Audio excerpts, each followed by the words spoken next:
नमस्कार, एक न्यूज़ 24 देख रहे हैं आप और मैं हूं आपके साथ तान्या सिंह। बीपीएससी की परीक्षा में नॉर्मलाइजेशन प्रक्रिया को लेकर छात्रों में गहरा आक्रोश देखा जा रहा है। इसको लेकर पटना में बीपीएससी अभ्यर्थियों ने विरोध प्रदर्शन भी किया है। वहीं प्रदर्शन के दौरान पुलिस ने लाठीचार्ज भी किया, जिसके बाद माहौल काफी तनावपूर्ण हो गया है और इसके बाद अभ्यर्थी राजधानी पटना के गर्दनी बाग में धरने पर बैठ गए हैं।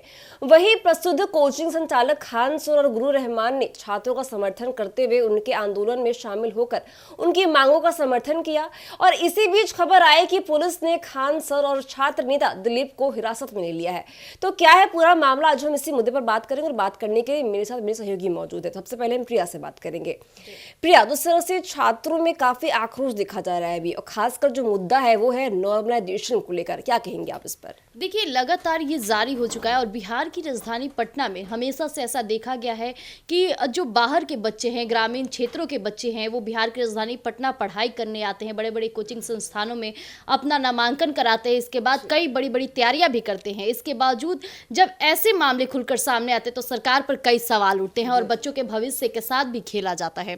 जिस तरह से अभी कई छात्रों की परीक्षा को लेकर के, नॉर्मलाइजेशन मांगों को लेकर हमेशा से वो धरातल पर, जमीनी स्तर पर आना पड़ गया। ये काफी हमारे सरकार के लिए गलत रूप है, क्योंकि जहां बात करती है सरकार विकास का, छात्रों का स्टडी की बात करती है, लेकिन वहां पे छात्र को सड़क पर उतरना पड़ जाए लाठी डंडे लेकर के, तो किस तरह की विकास है ये सवाल मेरा सरकार से रहेगा। क्योंकि हमेशा से ये देखा गया है किसी बिहार की राजधानी पटना में जहां कहा जाता है कि कोचिंग संस्थानों का भंडार है, शिक्षा का बड़ा रूप है, वहां पे इस तरह के मामले हो रहे हैं तो सरकार विकास की तरफ बढ़ कहाँ रहा है। लेकिन नॉर्मलाइजेशन मुद्दे को लेकर के हमेशा से छात्र इस मुद्दे को उठाएं, सड़क पर आए, सरकार से जो मांगे कर रहे, तो सरकार को नियमितः उस जगह पर जाना चाहिए था, छात्रों से बातचीत करनी चाहिए थी।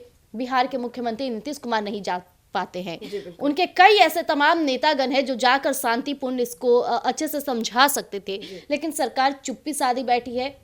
लेकिन जो हमारे बच्चे हैं, हमारे शिक्षक हैं, हमारे छात्र हैं, वो तो अपनी मांगों को लेकर सरकार से सवाल उठाएंगे ही, क्योंकि ये बात उनके भविष्य का है। हालांकि कितने पैसे तादादों में लगाकर वो पढ़ाई करने आते हैं, न सिर्फ पढ़ाई का खर्च उठाना पड़ता है, रहने का, खाने का, हर चीज का ध्यान देना पड़ता है। इसके बावजूद जब इस तरह की नॉर्मलाइजेशन को लेकर सरकार बड़ी बड़ी बातें करने लगे, विकास की बातें करे, तो छात्र तो इस तरह की गंभीरता को लेंगे और सड़क पर तो उतरेंगे ही, चाहे वो लाठी लेकर उतरे या फिर सरकार पर सवालों का जवाब लेकर उतरे, लेकिन उतरते तो जरूर हैं। जी सतेश जी, छात्र लगातार प्रदर्शन करते नजर आ रहे हैं, चाहे वो कहीं भी हो, गर्दनी बाग हो, बेरी रोड हो, हर जगह उन्होंने अपनी मांगों को लेकर जाम लगा दिया है। लेकिन बात यह है कि जो मुद्दा है वो नॉर्मलाइजेशन को लेकर है। साथ ही एक मुद्दा ये भी है कि प्रश्न पत्र की मांग को लेकर भी छात्र काफी आक्रोशित नजर आ रहे हैं। इस पर क्या बोलेंगे? देखिए, पहली बात तो सरकार को समझनी चाहिए कि बच्चे का परिश्रम कितना होता है। किसी भी वैकेंसी आती है तो अभी आप जो बीपीएससी की बात कर रही हैं, बीपीएससी की 70वीं परीक्षा जो है वो 13 दिसंबर से शुरू होने वाली थी, जिसको लेकर अभी छात्र प्रदर्शन कर रहे हैं, नॉर्मलाइजेशन का जो है उसका विरोध कर रहे हैं, जिसको लेकर पटना के चर्चित टीचर खान सर भी रहे, गुरु रहमान भी रहे। आपको बता दूं कि प्रदर्शन के दौरान छात्रों पर लाठीचार्ज भी किया गया। ये अपने आप में एक बड़ा सवाल है कि जो छात्र आने वाले समय में देश के भविष्य कहे जाएंगे, बिहार के भविष्य कहे जाएंगे, उन पे लाठीचार्ज जिस तरीके से हो रहा है, उनके साथ जो दुर्व्यवहार हो रहा है, अपने आप में कई सवालों को घेरता है, सरकार को भी और आयोग को भी। तो सवाल ये है कि मान लीजिए कि जिस तरीके से छात्र अपनी मांग को अभी डटे हुए हैं, अभी कुछ दिन पहले गर्दनी बाग में भी इसको लेकर बिहार पुलिस भर्ती को लेकर धरना चल रहा था, अभी बीपीएससी को लेकर चल रहा है। लगातार जिस तरीके से युवा धरना प्रदर्शन कर रहे हैं, सरकार को लेकर उनमें नाराजगी दिख रही है, ये कहीं ना कहीं बिहार सरकार को इसका खमियाजा भुगतना पड़ सकता है। अब बात करें कि खान सर और गुरु रहमान जो आए थे, गुरु रहमान को भी और खान सर दोनों को अरेस्ट किया गया था। अरेस्ट करने के बाद छात्रों ने जब जमकर जोरदार प्रदर्शन किया, तो प्रदर्शन करने के बाद प्रशासन ने उनकी बातें मानी और इन दोनों को रिहा किया। लेकिन जब सवाल ये उठता है कि जब आप पहले तो अरेस्ट करते हैं फिर रिहा करते हैं, आप दिखाना क्या चाहते हैं? आप ये दिखाना चाहते हैं कि प्रशासन अपने बलपूर्वक कार्रवाई पे कुछ भी कर सकती है? क्या छात्रों पे ये आप दबाव बनाना चाहती है सरकार कि हम उन पे लाठी चार्ज कर दें या बलपूर्वक प्रयोग करके उनकी जो मांग है वो ना मानी जाए, और बलपूर्वक जब हम प्रयोग करेंगे तो वो अपनी मांगे को वापस ले लें और जैसे है वो नॉर्मली चलने दें? प्रिया, जिस तरह से ये खबर आई कि खान सर और छात्र नेता दिलीप जी को गिरफ्तार कर लिया गया है, तो क्या कह रहे हैं आप कि क्या छात्र का समर्थन गलत था शिक्षाविद द्वारा? देखिए, ये गलत नहीं है तान्या जी, क्योंकि शिक्षक अपने छात्र के साथ बिल्कुल खड़े उतरेंगे, क्योंकि वही शिक्षक उनके भविष्य सुधारने में अपनी अहम भूमिका निभाते हैं। और रहा बात खान सर और रहमान सर का, तो उन्हें कौन नहीं जानता है।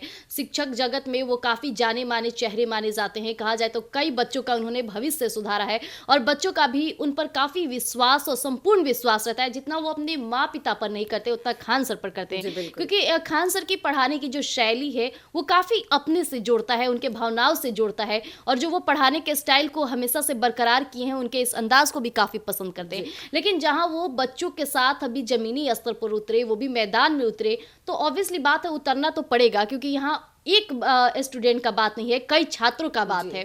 लेकिन यहाँ देख लीजिए प्रशासन की जो सख्ती है वो किस तरह की है कि खान सर और रहमान सर को भी जेल में डाल दिया जाता है। यानी प्रशासन और सरकार इस वक्त मानिए उनके पास बुद्धि कम हो गई है, इस तरह के कार्य कर रहे हैं। हालांकि मैंने कईयों बार कहा कि सरकार को नियमित वहां जाना चाहिए था, बच्चों से बातचीत करना चाहिए था, छात्रों को समझाना चाहिए था।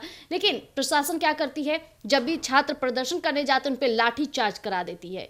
ये किस तरह का बदसलूकी किया जा रहा है सरकार की तरफ से, हमेशा से देखा गया, ये पहली बार नहीं है। हमेशा से जब छात्र अपनी मांगों को लेकर सड़क पर उतरते हैं तो प्रशासन के द्वारा लाठी चार्ज कर दी जाती है, उन्हें पीटा जाता है। और कहा जाए तो वो ये भी नजर नहीं रखते हैं कि वहां महिला मौजूद है या पुरुष मौजूद है, हर किसी पर ताबड़तोड़ लाठियां चलनी शुरू हो जाती है।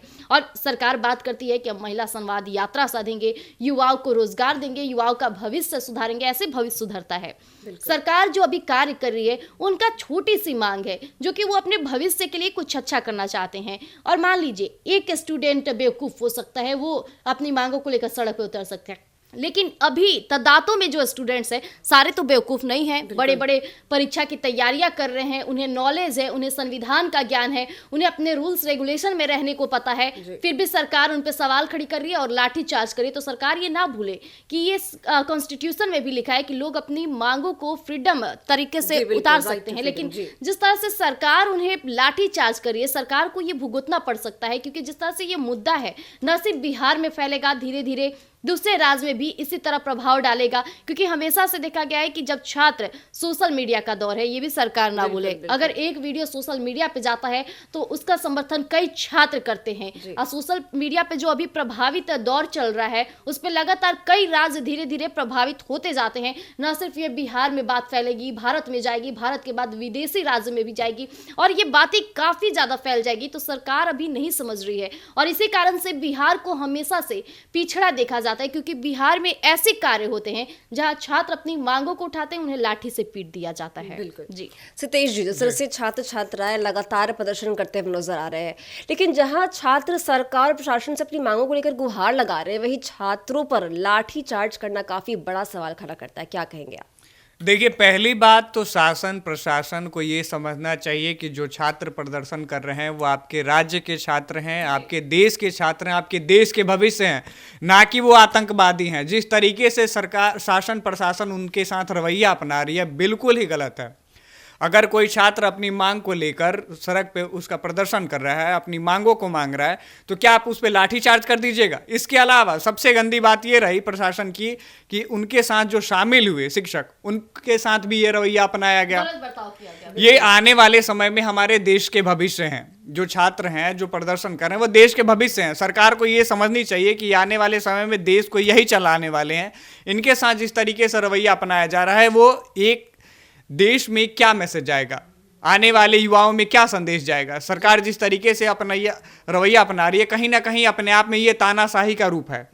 लेकिन देश जो हमारा है वो लोकतांत्रिक तरीके से चलता है। हमारा संवैधानिक अधिकार है कि हम अपनी हक की बात के लिए प्रदर्शन कर सकते हैं, कोर्ट तक जा सकते हैं, न्यायालय का रुख कर सकते हैं, थाना में जा सकते हैं। लेकिन जब हमें इन जगहों से सपोर्ट नहीं मिलेगा तो हम दूसरा कदम क्या उठा सकते हैं?